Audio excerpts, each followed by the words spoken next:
welcome back to the Podcast Playground. Our newest podcast is The Best Podcast.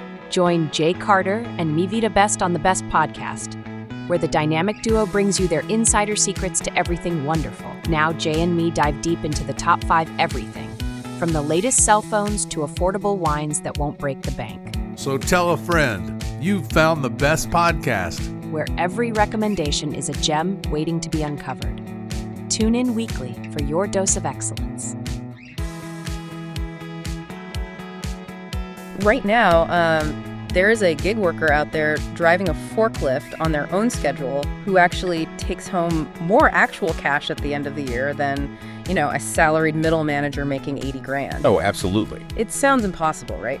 But when you look at the tax structures and the hidden costs of the 2026 gig economy, the math starts to tell a very different story than what we see on the surface. Yeah, it completely upends our traditional understanding of compensation. I mean, we're looking at a multi-$100 billion industry here. Right. It's massive. It really is. It's matured way past the idea of just like walking dogs on the weekend to make a few extra bucks.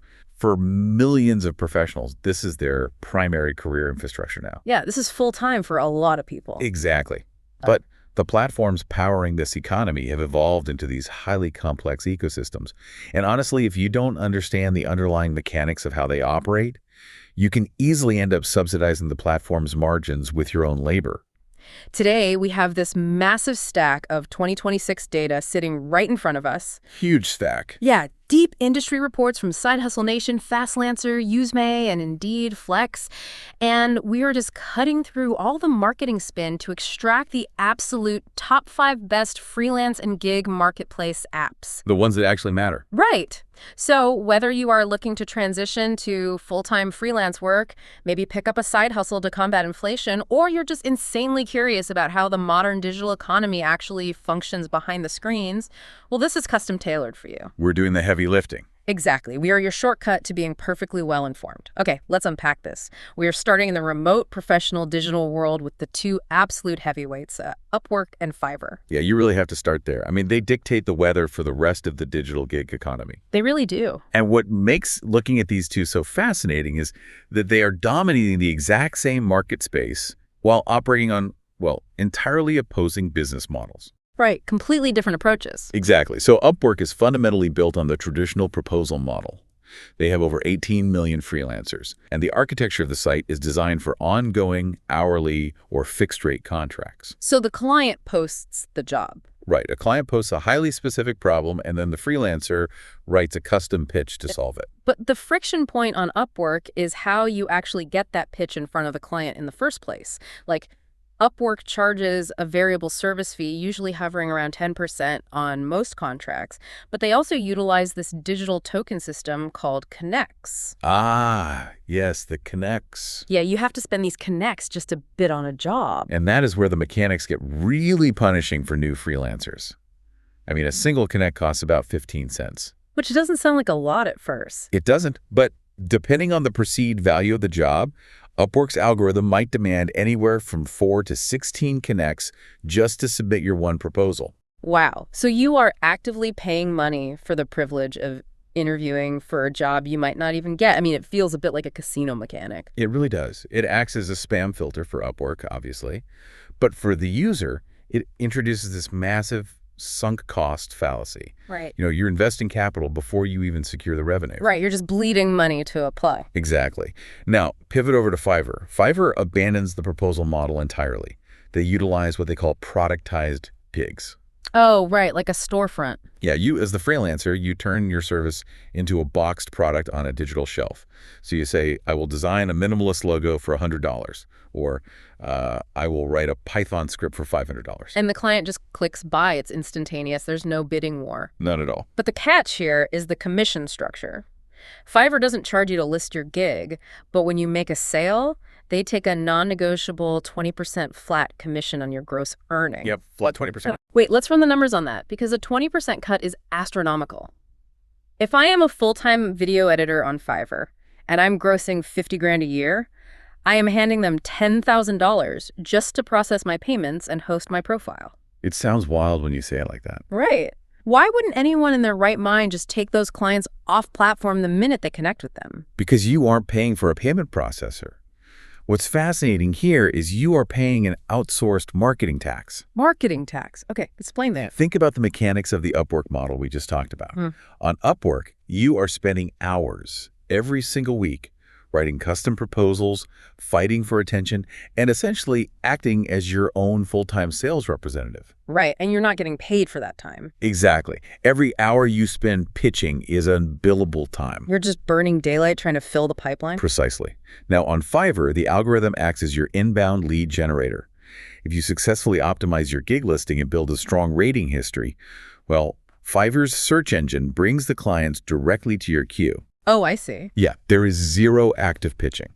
So for a lot of high-volume freelancers, giving up 20% of their gross revenue is a highly calculated decision. They're just doing the math on their time. Exactly. They realize their time is better spent doing the actual billable work rather than spending like 15 hours a week doing cold outreach. That reframes it completely. You are basically buying back your sales hours. Exactly. But still, if you have a massive segment of the workforce handing over a fifth of their income to an algorithm, market dynamics dictate that a rebellion is going to form. People want their margins back. Oh, absolutely they do. And that transition brings us to the disruptors in our top 5. The premium and fee-free challengers, starting with Contra. Right, so Contra's attempting to completely flip the script on how a marketplace sustains itself. How so? They offer a 0% commission structure for the freelancer. Zero. Whatever rate you invoice, you keep in full, minus, just your standard credit card processing fees. Which raises the immediate question of how Contra keeps its own lights on. I mean, if the talent isn't paying the toll, who is? The clients. Right. Our data shows they monetize the demand side.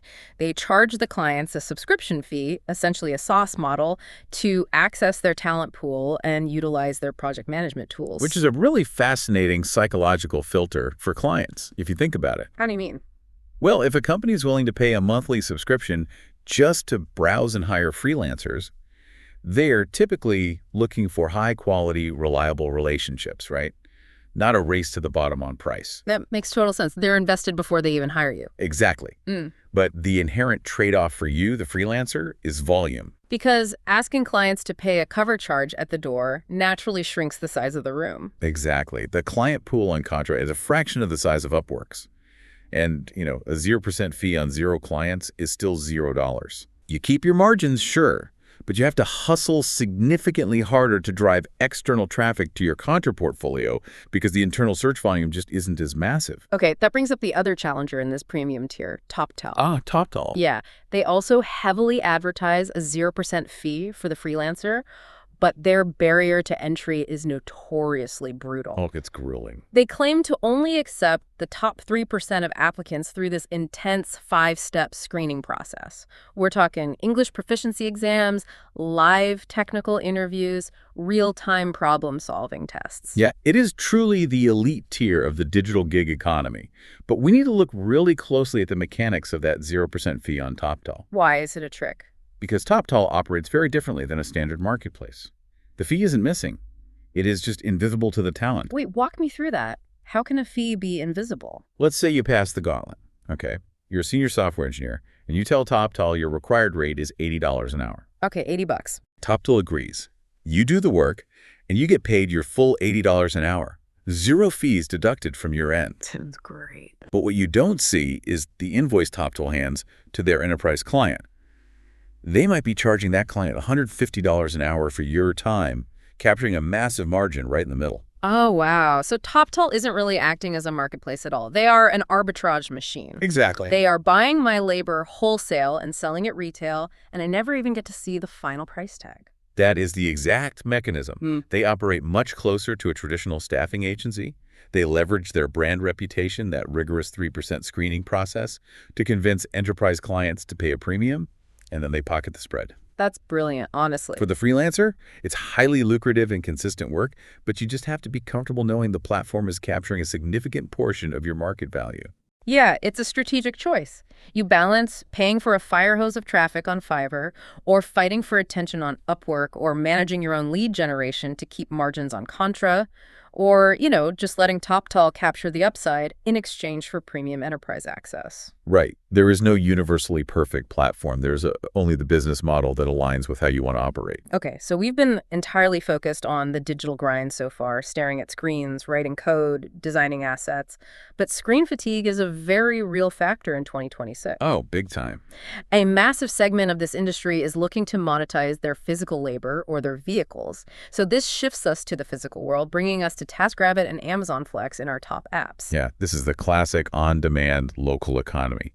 So TaskRabbit handles the in-person labor assembling furniture, minor home repairs, moving assistance. Right. The platform allows freelancers to set their own hourly rates, which typically range from $17 to $85, depending on, the specialized skill involved. Mm-hmm. And then you have Amazon Flex on the logistical side.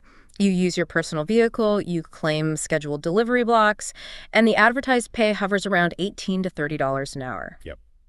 Now, here's where it gets really interesting. $30 an hour to drive around your city listening to audiobooks sounds incredibly appealing. But we have to talk about the reality of the 1099 classification here. We really do. Because I think a lot of people see that $30 an hour and treat it like a W-2 wage, which is a dangerous trap, isn't it? It is the single biggest point of failure for physical gig workers. If we connect this to the bigger picture, we don't need to rehash basic tax law, but we do need to analyze how these specific platforms leverage the 1099 structure to create an illusion of profitability. An illusion. Yeah. When you operate as an independent contractor, you are absorbing all the operating costs of the business. Because you are the business. You are. Let's look at the mechanics of Amazon Flex. You are providing the heavy machinery to fulfill Amazon's last-mile logistics. Your car. Right. When they advertise $30 an hour, they are not factoring in the IRS standard mileage rate for vehicle depreciation and operating costs, which currently sits around 72.5 cents per mile. Okay, so let's contextualize that math for everyone. Yeah. If I take a 2-hour delivery block paying $60, but the routing algorithm requires me to drive 40 miles to complete those drops. Then you multiply those 40 miles by the 72.5-cent operating cost. That is $29 in physical value extracted directly from your vehicle in gas, tire wear, oil changes, and sheer depreciation. Wow. Yeah.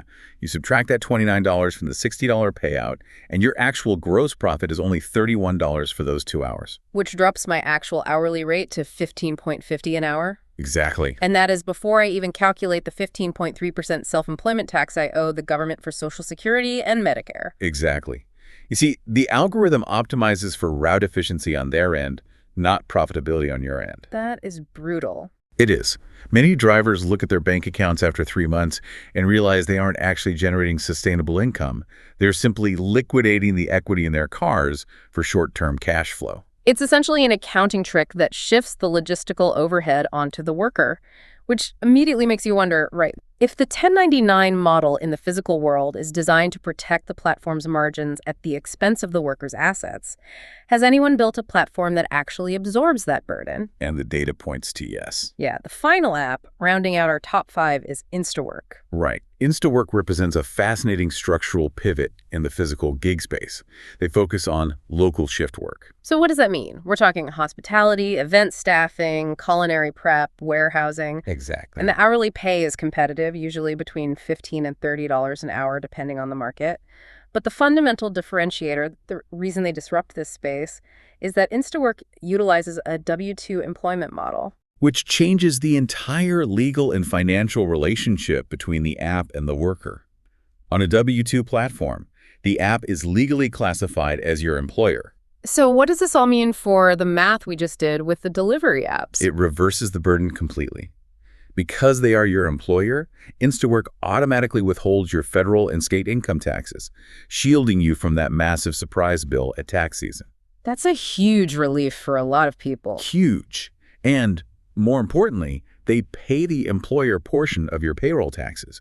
You aren't hit with that full 15.3% self-employment penalty. Oh, nice. And crucially, because you are an employee performing physical labor, they are legally mandated to provide workers' compensation insurance. Right, because if you slip in a kitchen or throw out your back lifting a crate on a 1099 app, you are entirely on your own. 100%. Your medical bills are your problem. But if that same injury happens while you are clocked in on a W-2 app like Instawork, you have a safety net. But hold on, I've got to ask. If W-2 apps cover your taxes, provide insurance, and generally insulate you from the depreciation traps of 1099 work, why is anyone still delivering packages at midnight? Like, why doesn't the entire labor pool just migrate to InstaWork? Because it exposes the ultimate trade-off of the gig economy. Which The is... security versus absolute flexibility. You cannot have both simultaneously. Okay, walk me through that tension. Well, with a 1099 app, your flexibility is absolute.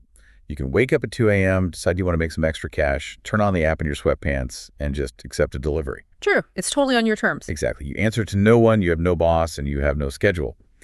But the W-2 model requires structure. To get those legal protections on InstaWork, you have to commit to a scheduled 4 or 8 hour shift. So you have to actually lock in time. Right. You have to physically arrive at a designated location on time. You have to adhere to a specific dress code, and you have to report to an on-site human supervisor. So you are basically trading the radical autonomy of the gig economy for the structural safety of traditional employment. It's just being packaged and dispatched through a slick mobile interface. That is the exact transaction taking place. Yeah. The platform assumes the financial risk, but in exchange, they demand predictability and compliance from your labor. Which perfectly encapsulates the broader narrative we've extracted from these 2026 reports. Navigating the gig economy for you, the listener, is not about finding the objectively best app. No, not at all. It is about ruthlessly auditing your own lifestyle and matching it to the correct business model.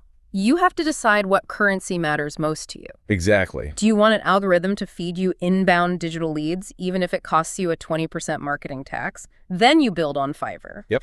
Do you want elite enterprise access while the platform captures the hidden margins? You pass the gauntlet at Toptal. Do you prioritize absolute turn it on whenever autonomy, accepting that you will absorb the logistical costs? You log into Amazon Flex? Or do you want the tax architecture and safety net of traditional employment with the convenience of app-based scheduling? Then you look at InstaWork. The platforms are merely infrastructure. The most successful independent workers in this data are the ones who understand the hidden mechanics of that infrastructure and leverage it intentionally, rather than just letting the algorithms dictate their profitability. That is the fundamental takeaway. But before we wrap this deep dive, our mission is always to give you that extra edge of insight. Oh, yeah, the AI shift. Exactly. Buried at the very end of our source data is a rapidly expanding sector of the gig economy that flips everything we just discussed completely on its head. It is the AI data economy. This is arguably the most significant structural shift we've seen in the labor market this decade.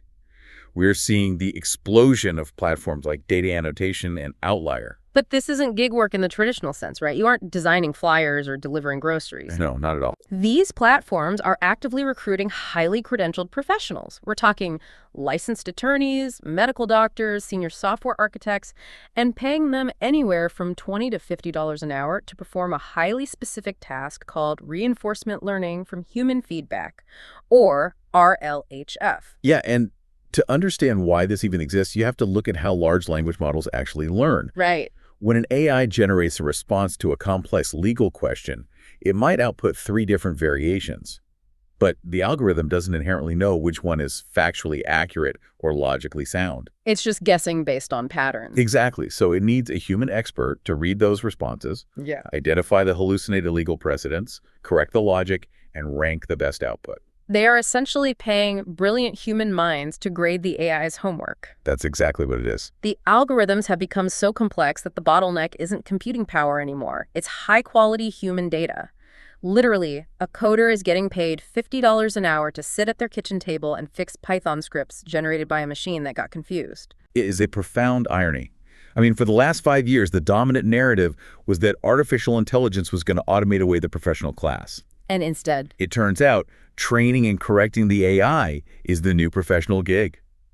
So as you navigate your own path through this landscape, I want to leave you with this final thought to mull over. As these AI models continue to scale and deeply integrate into every facet of society, will the most lucrative, highly sought-after gig economy job of the future simply be humans getting paid by the hour to babysit, correct, and clean up the messes made by artificial intelligence? The machines still need us to teach them how to think. So for now, at least, that is a highly monetizable skill. It is a wild frontier out there. Thank you for joining us as we unpack the hidden mechanics of this massive data stack. Keep exploring, keep questioning the algorithms that shape our systems, and most importantly, keep learning.